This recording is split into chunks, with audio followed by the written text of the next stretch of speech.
그러니까 그 나라가 비자를 어떻게 운영할지는 그 나라 마음이긴 해요. 네. 야 매년 1억 4천씩 내 이거였어요. 초대형 이 IT 기업들 있잖아요. 뭐 메타, 뭐 아마존, 다 뭐 인도 사람들 많지. 예, 뭐. 애플 이런 회사들이 아마존 같은 경우에는 지금 이런 비자로 현재 재직하고 있는 사람들이 14,000명이 넘는 걸로 보이고요. 이런 그 부담이 직접적으로 제기가 되니까 이 기업들이 물밑 뒤에서 정부에게 항의를 세게 한 모양이에요. 네네. 그래서 하루 만에 입장이 번복됐다라는 게 지금. 미국이 되게 근본 없는 나라잖아요. 이게 근본이 없다라는 게 어쩌면 미국의 경쟁력인데 마치 근본 있는 국가처럼 이렇게 액션을 하는 경우가 꽤 많아요. 그리고 그래서 사실 글로벌리하게 이제 인재들의 이동이 앞으로 어떻게 될 것인가. 어떻게 될 것인가. 처음에 관심인데요. 네. 일단은 캐나다가 아까 말씀드린 것처럼 미국과 가깝고 네. 그래서 일단 뭐 사업하기에도 좋고 하기 때문에 수혜를 좀 볼 것 같다. 가장 미국이 사실은 주적으로 삼고 있는 중국이 오히려 수혜를 볼 가능성이 많다. 중국을 꺾겠다고 지금 계속 일을 벌이고 있는데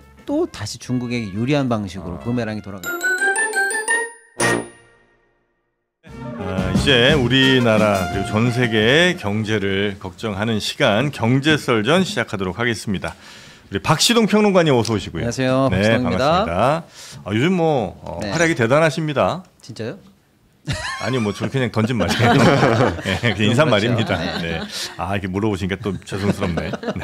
우리 권수루 기자님 어서 오시고요. 네, 활약이 대단한 압권. 네, 압권 권순우입니다. 네, 반갑습니다. 저한테는 안 물어보셔도 될 것 같습니다. 활약은 뭐 아침마다 보고 있으니까요. 네. 별로 하질 않아가지고. 자, 그리고 우리 최윤경 기자님 어서 오십시오. 네, 안녕하십니까? 네, 오늘도 네. 또 경제 쪽이 워낙 또 전문성이 또 있으시니까 네, 잘 부탁드리도록 하겠습니다. 활약이 대단하시죠. 활약이 대단하죠. 활약이 대단하죠. 네.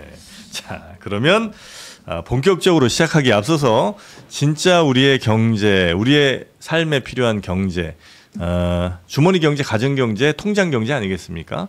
그 경제를 튼튼히 해줄 수 있는 비교원 얘기를 안 할 수가 없습니다. 네, 비교원에서 최대 128만 원의 혜택 받으면서 가전제품 혹은 휴대폰 혹은 인터넷 혹은 정수기 혹은 모니터 혹은 냉장고 혹은 에어컨 등등을 비교원에서 비교해보고 가장 좋은 가격, 가장 많은 혜택을 누리면서 들여가시라는 겁니다. 사실 요즘 9월 말쯤 되면 또 가전제품 한참 살 때잖아요. 네. 왜 맞습니다. 눈치 게임 제가 뭐 제일 먼저 대답했습니다. 제일 느끼한 박지동. 네. 지난주에 냉장고 샀습니다. 아니 비교원에서 사신 거예요? 그렇죠? 박평론가님. 원래 가족을 전도하는 게 제일 힘든 일이에요. 1인 거는 좀 섭섭한데. 아니 비교원에서 내 꼭 안 사도 돼. 근데 한번 물어는 보셨어야죠. 네. 냉장고도요? 그럼 냉장고도 이거 들어가면 진짜 없는 게 없어요. 몇 번이라고요? 1670-2571번입니다. 네. 박시동 평론가님 몇 번이요? 1670-2571번입니다. 예, 1670-2571로 네, 다음에 꼭 전화하시고. 지난주에 사셨어요? 네. 그럼 이거 환불 되지 않나? 네, 환불하고 다시 한번 비교해 보세요. 네, 박시동 평론가님 부탁드리겠습니다. 자, 그러면 오늘은 뭐 여러 얘기가 있겠습니다만 일단 미국 비자 얘기 간단하게 좀 하고 넘어갈까요? 네, 제가 전문직이 아니라서 사실 여기에 큰 타격을 받을 줄 몰랐는데. 기자 전문직 아니에요? 라이센스가 없기 때문에 제가 이렇게 열심히 사는 겁니다. 기자 자격증은 없군요. 없습니다. 기자증은 있죠? 없어요. 옛날에 있었는데 우리가 만들어 갖고 다니는데. 회사 출입증이 있어. 근데 그건 있습니다. 그 글로벌 패스는 있어요. 그 기자 패스가 프레스 국제 패스. 프레스는 있어요. 그래요? 있어요 지금? 아니 없습니다. 알겠습니다. 네, 중요한 건 아니니까요. 네. 근데 이제 그 도널드 트럼프 미국 행정부가 완전 폭탄 터뜨렸습니다. 전문직 비자로 불리는 H-1B 비자 수수료를 이게 이제 처음에 만들 때 140만 원 정도 했나 보죠. $1,000. 네, $1,000. 근데 이거 1인당 10만 달러, 1억 4천만 원으로 100배 값을 올리겠다라는 내용의 포고문에 서명을 했습니다. 그러니까 이게 뭐 트위터에 올린 것도 아니고 그냥 서명을 했다는 거잖아요. 네. 근데 이제 이것도 백악관 내부에서 엄청나게 혼란이 있었어요. 그 러트닉 상무장관이 처음에는 이 수수료 매년 내가지고 비자 계속 갱신해야 돼. 너네 1억 4천만 원씩 계속 내가지고 확인 받아. 이제 이렇게 얘기를 해가지고 엄청난 혼란이 있었거든요. 네. 그래서 이제 글로벌 기업들에서 미국 일단 다 들어와 있고 이거 어떻게 되지? 엄청 알아봤대요. 근데 결과적으로 이제 백악관 공지는 한 번 발급될 때만 내면 된다. 일단 이렇게 정리가 되기는 했습니다. 한 번 발급할 때도 이게 싼 게 아니잖아요. 네, 싼 게 아니죠. 사천인데. 그리고 이게 주로는 이제 뭐 과학, 기술, 공학, 수학 여기 직업군에 이제 발급이 되는 것이기 때문에 가장 많이 타격을 받는 곳이 우리가 알고 있는 기업들입니다. 아마존, 마이크로소프트 이런 빅테크. 곳들은 빅테크들이 아니 우리 이렇게 많은 사람들을 데리고 있는데 이 비자 덕분에 근데 이거 다 내줘가면서 비용을 올려가면서 감당해야 돼? 라고 이제 미국 내에서도 문제 제기가 많이 나오는 상황입니다. 네. 워낙 뭐 이 사람들 데려오는 그 비용 자체가 높기 때문에 뭐 이 정도 1억 4천은 뭐 지불할 수 있을 수도 있긴 하겠습니다만 그래도 이제 부담되는 건 사실인 것 같고 또 이런 게 있으면 기본적으로 미국으로 들어가려는 사람들의 숫자가 훨씬 줄어들 거 아니에요. 이런 H-1B 비자를 통해서 들어가려는 사람들이. 그러니까 일차적으로는 미국이란 나라 그리고 실리콘밸리라는 인프라가 워낙 좋기 때문에 스템 쪽 그 뭐 과학이라든지 수학이라든지 이런 쪽 하는 사람들이 사실 갈 데가 그렇게 많지는 않아요. 그러니까 거기가 워낙 생태계가 잘 돼 있어서 거기로 가야 된다라는 게 좀 있었고, 근데 반대로 얘기하면은 거기만한 데가 없는 이유가 그 사람들이 거기 있기 때문입니다. 그렇죠. 그리고 실제로 요새 CES라든지 아니면 빅테크 발표하는 거 보면은 그 하얀 노동자들 그렇게 많지 않습니다. 하얀 제가 하얀 노동자라고 표현한 거는 거기에 뭐 인도계도 있고 아시아계도 있고 흑인들도 있고 뭐 이래서 말씀을 좀 드리는 건데 인도 아시아계가 제일 많죠. 예, 그래서 그런 것들에 대한 기반을 만들어준 게 결국은 그 인재들을 빨아들이는 힘 그리고 빨아들인 인재가 만들어낸 생태계가 미국의 어떤 경쟁력이라고 할 수 있는데 그랬더니 슬금슬금 그 옆에 캐나다에서 그럼 우리로 좀 모시면 어떻겠냐 뭐 그런 얘기들도 좀 나오고 미국이랑 있고. 가깝기도 하니까. 예, 예. 네. 실제로 캐나다에 AI 관련한 인재들이 꽤 많아요. 그게 이제 그분들이 보통 그쪽에서 공부를 하시거나 뭐 그래갖고 이제 실리콘밸리 넘어오는 경우가 좀 많은데 이게 그 원래 비자라는 걸 제가 이번에 좀 취재를 좀 했었어요. 그래서 좀 히스토릭하게도 좀 알아봤었는데 이게 뭐 이전에는 그냥 돌아다니다가 1차 세계대전을 기점으로 해가지고 많이 강화가 좀 됐었대요. 그때 당시에는 군사 안보적인 목적으로 좀 강화됐었던 거고 그리고 이제 9.11 테러 난 이후에 굉장히 좀 국가에서 안보적으로 강화가 됐습니다. 근데 이제 비자라는 거는 사실 뭐 여권은 이제 내국인이 밖에 나갔을 때 잘 좀 챙겨주세요. 라는 문서인 거고 비자라는 건 외국인이 왔을 때 외국인한테 내주는 거거든요. 그러니까 그 나라가 비자를 어떻게 운영할지는 그 나라 마음이긴 해요. 근데 이게 글로벌하게 연결이 돼 있다 보니까 야 그러면은 우리나라 국민들을 너가 그렇게 못 살게 굴면은 니네 국민들 우리나라 왔을 때도 각오해. 이게 좀 형성이 좀 돼 있었어요. 그 비자라는 게 또 이게 또 본질을 좀 벗어난 질문인가? 비자랑 비자 카드 있잖아요. 두 개는 같은 말이에요? 아니 다르죠. 비자 카드는 상호명이고. 그다음에 나라 들어갈 때 받는 비자는. 그건 사증. 근데 우리가 이해하지 못한 어떤 맥락이 있어요. 지금 이 질문에? 아니요 없는데 왜 두 개 이름이 같나 싶어갖고. 아하. 그거는 괜한 질문이었죠. 근데 뭐 저런 뭐 굳이 정프로님을 옹호해 드리자면, 그러니까 비자를 받을 때 이제 그 국가들이 서로 원하는 건 돈 많은 사람들을 많이 원합니다. 그러니까 두 가지인데 하나는 인재가 될 수도 있고 아니면 와서 투자를 해주거나 소비를 해줄 수 있는 사람. 대표적으로 태국 같은 경우가 은퇴자 비자가 있어요.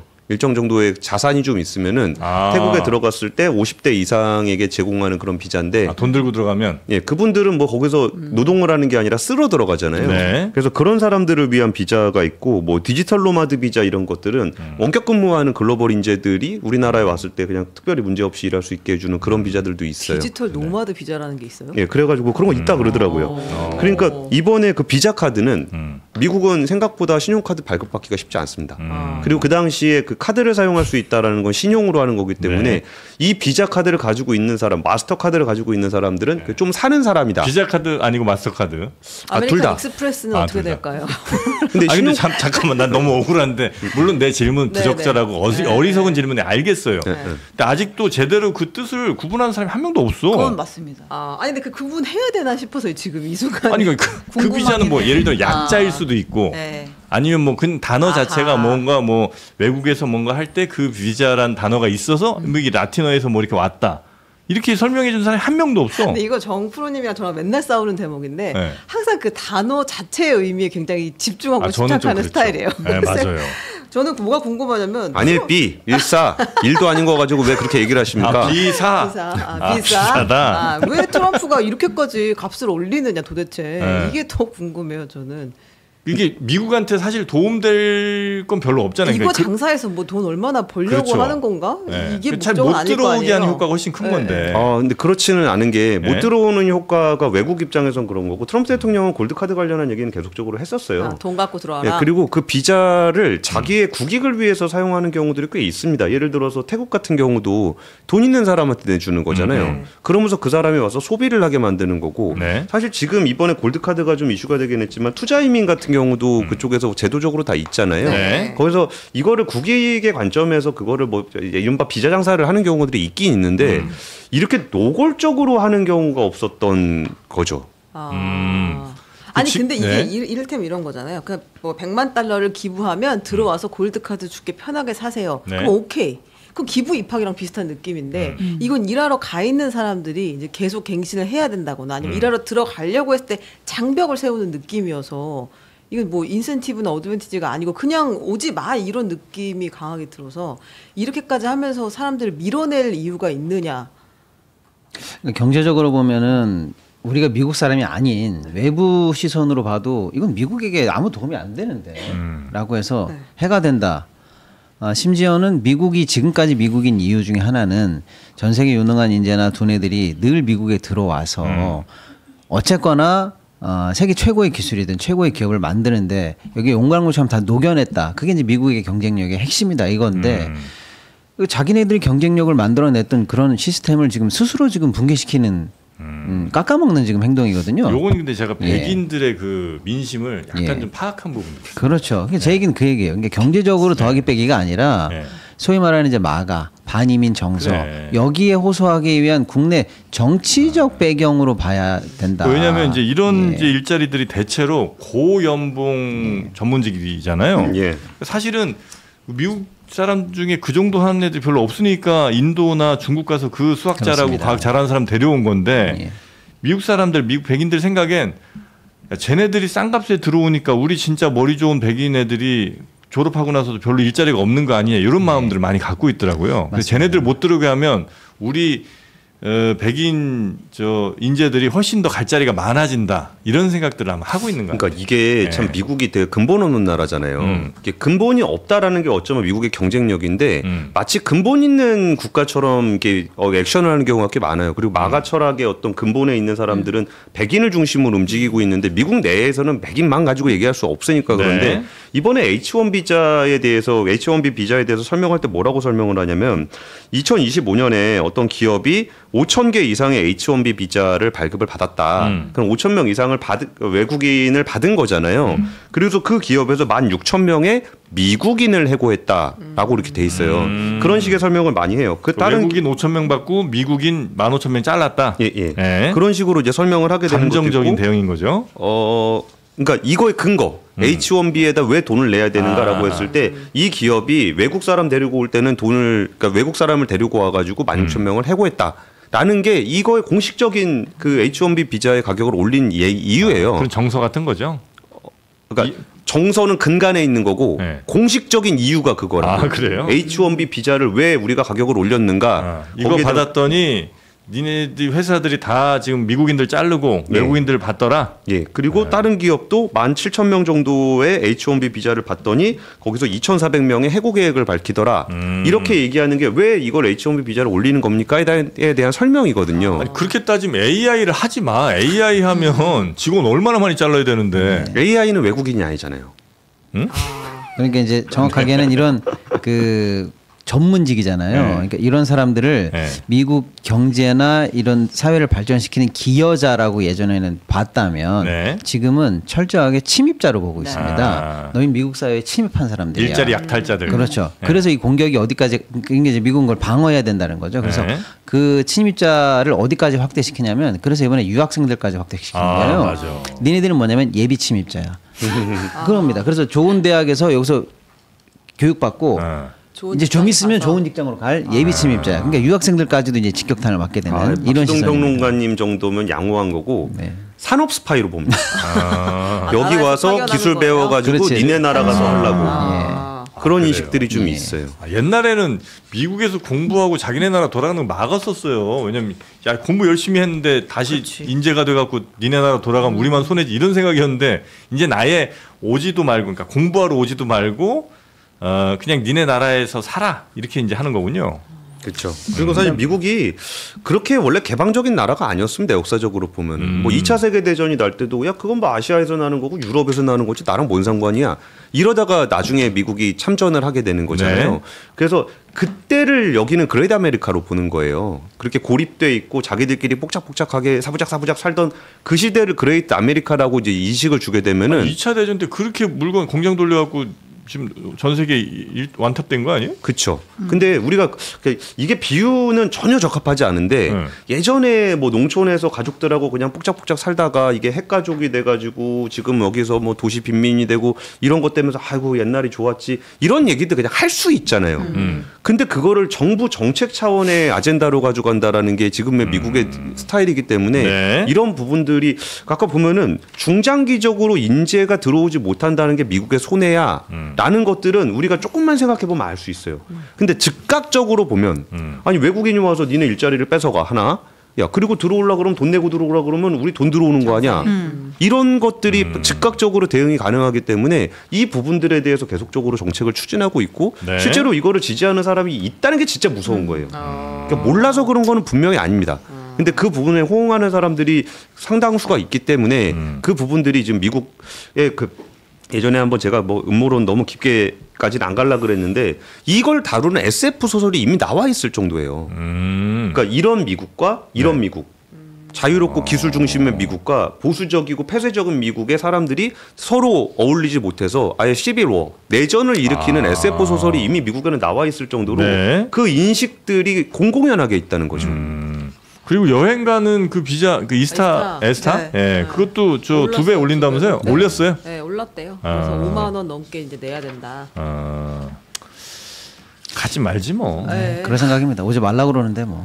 아 근데 이제 이게 어쨌든 미국 내에서 일하는 사람들한테 직격타가 되는 거잖아요. 네. 그리고 이제 그 회사들이 이제 마이크로소프트, 아마존, 뭐 구글 이런 데일 거 아니에요. 그럼 여기는 이걸 어떻게 대응하겠다는 취지예요. 아, 앞으로. 빅테크들? 네, 그냥 돈 내고 거기 감당하겠다. 뭐 돈 낼 아니 능력은 되겠지 뭐. 돈이 문제가 아니고요. 네. 뭐 그 일단은 인재 유출 이걸 이제 일단 이 사람들은 걱정하는 거고 네, 네. 자기네들이 요소요소에 심어놓은 그 핵심 인력들이랑 유기적으로 지금 각자 다음 거 뭐다 다음 거 뭐 되게 쭉쭉 지금 뭘 해야 되잖아요. 네. 근데 지금 중간중간에 구멍이 난다고 생각해 보세요. 경영이 굉장히 이게 큰 리스크거든요.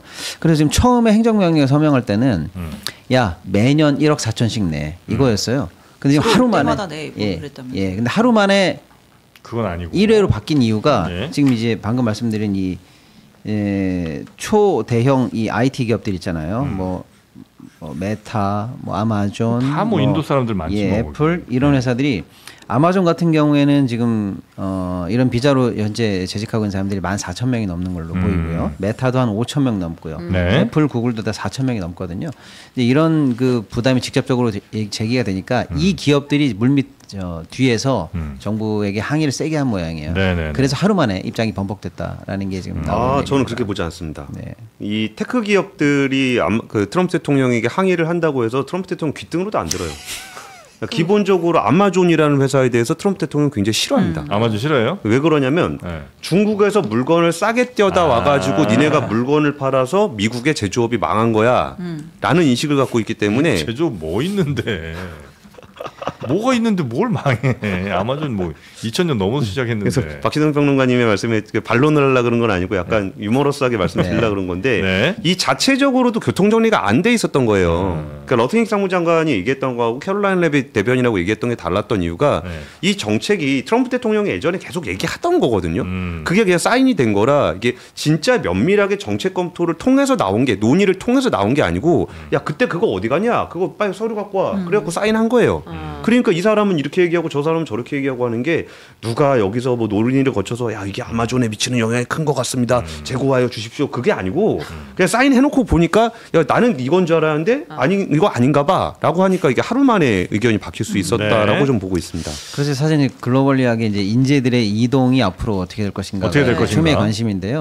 일단은 캐나다가 아까 말씀드린 것처럼 미국과 가깝고 그래서 일단 뭐 사업하기에도 좋고 하기 때문에 수혜를 좀 볼 것 같다. 캐나다에 R&D 센터 같은 거 많이 생기겠네요. 그렇습니다. 그리고 일단은 가장 미국이 사실은 주적으로 삼고 있는 중국이 오히려 수혜를 볼 가능성이 많다. 중국의 인재들 몰려서. 그렇습니다. 이제 우리는 뭐 충분히 대우하고 돈 많이 줄 테니까라고 해서 오히려 이게 그러니까 중국을 꺾겠다고 지금 계속 일을 벌이고 있는데 또 다시 중국에게 유리한 방식으로 부메랑이 돌아갈 것 같다. 우리한테는 좀 인재들 안 올까요? 우리는 지금 어쨌거나 한미 협상이 뭐 실무적으로 조금 어렵습니다만 어쨌거나 뭐 경제 협력이니 마스가니 뭐 이렇게 여러 가지 이 프로젝트가 진행되고 있는데 조지아주 사태 때 사실은 충격적인 상황 아니겠습니까? 그게 지금 채 상처가 아물지도 않았는데 이런 일이 생기니까 우리 입장에서도 한미 경제에 관련해서 어떤 식으로든 허들로 작용할 가능성이 높다라는 게 분석이고요. 아, 우리한테도 별로 안 좋아요? 그럼요. 그다음에 일단은 미국 내에서도 반응이 이제 경제계에서는 좋지 않은데 이 말씀을 좀 드리면 이해가 될 것 같아요. 그 가장 트럼프하고 최근에 싸웠던 머스크가 한마디 했습니다. 예, 트럼프가 알지 못하는 방식으로 나는 트럼프와 전쟁을 선포하겠다. 이게 이것 때문입니다. 네. 근데 뭐 진짜 우리가 잘 상상이 안 돼서 그러는데 트럼프가 알지 못할 방식으로 전쟁을 선포하겠다는 거잖아요. 네. 어떻게 한다는 거예요? 뭐 감이 오는 게 좀 있습니까 혹시? 저는 트럼프가 일론 머스크가 정치 활동 계속 할 거라고 봐요. 아 그러면 안 되는데. 그러니까 지금 표면적으로 떨어지는데 그럼. 그 문제가 있구나. 네. 근데 사실 그 마가 쪽의 어떤 여러 가지 갈래 중에 일론 머스크나 뭐 피터 틸이라든지 알렉스 카프 같은 사람들이 이렇게 테크 계열의 마가들이 있고 이게 가톨릭 기독교 계열의 마가들이 좀 있어요. 네. 근데 이게 둘이 좀 투닥투닥 하더니 지금 테크 계열 쪽에 좀 많이 밀려 있거든요. 네. 그리고 이제 트럼프 대통령 이후에 어떤 정권 말기쯤으로 가면은 뭐 제이디 벤스나 뭐 이런 사람들 중심으로 해가지고 이게 분화될 가능성이 있어요. 그러면 저는 일론 머스크가 정치 활동할 거라고 보고 있고. 근데 일론 머스크 자체가 이민자잖아요. 그 남아공에서 왔죠. 네.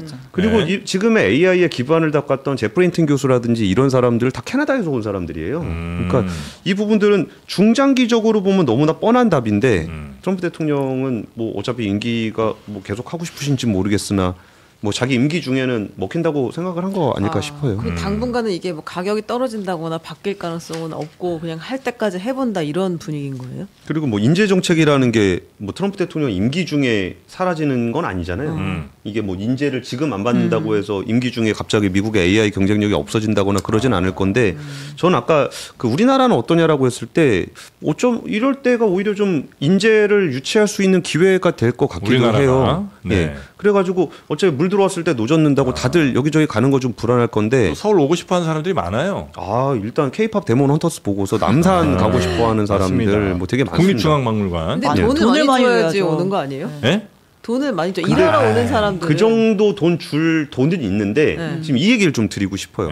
그럼 외국인 인재가 우리나라에 오고 싶은 나라를 만들려면 어떻게 해야 되는가라 그랬을 때 뭐 예를 들어서 뭐 돈을 많이 줘야 올 거 아니냐 그래서 많이 줄 수는 있어요. 줄 돈은 있어요. 근데 외국에서 온 사람이 나보다 연봉 2배 받아 같이 일하는데 그걸 참을 수 있냐? 참을 수 있냐? 그거 안 되지. 그거 안 되지. 그리고 또 하나가 뭐가 있었냐면 이건 조세 관련한 얘기인데 예를 들어서 싱가포르에 있는 사람이 거기서 월급을 받으면 소득세가 굉장히 낮아. 근데 그 사람을 만약에 한국으로 영입을 하게 되면은 거기에 소득세가 우리나라 최고 세율 구간이 굉장히 높잖아요. 근데 이 사람은 내두면 어차피 싱가포르에 있을 사람이야. 근데 굳이 한국에 데리고 왔어. 근데 얘가 저율이라도 소득세를 우리나라에다 내게 하는 게 이익인지 아니면 그냥 싱가포르에 내두는 게 이익인지를 생각해 보면은 그 사람을 데리고 와서 저율이라도 여기다 세금 내게 하는 게 더 이익이거든요. 하지만 안 돼요. 똑같이 내야 돼요. 똑같이 내야지. 아니면 외국인이라고 세금 깎아달라고 하는 거를 되지. 어떻게 우리가 수용할 수가 있겠어? 들어올 때는 세금 비싼 거에 대한 얘기를 안 하는 거죠. 이거 바보입니까? 들어오는 사람들이. 아니 이게 3년만 깎아줘요 그러면.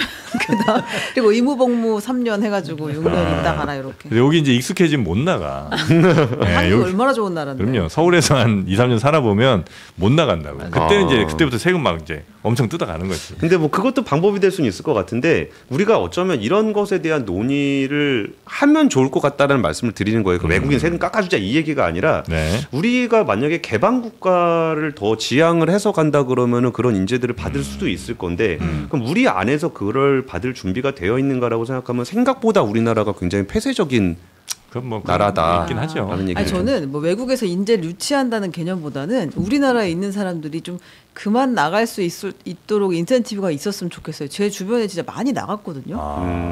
그러니까 왜 저들이 실리콘밸리에서 저렇게 외국인 그분들이 인재였었던 거예요? 네, 인재였어요. 저는 몰랐죠 학교 다닐 때. 근데 알고 보니 인재여서 많이 나가 있는데 근데 이제 여기에서 일할 수 있도록 조금 대우를 해주면 더 좋지 않을까. 그들도 어지간히 뭐 예를 들어 미국에서 받는 거 한 70%만 받아도 한국에서 있었을 텐데. 그랬을 것 같은데 그쵸? 좀만 잘 되면 다 나가더라고요. 그래서.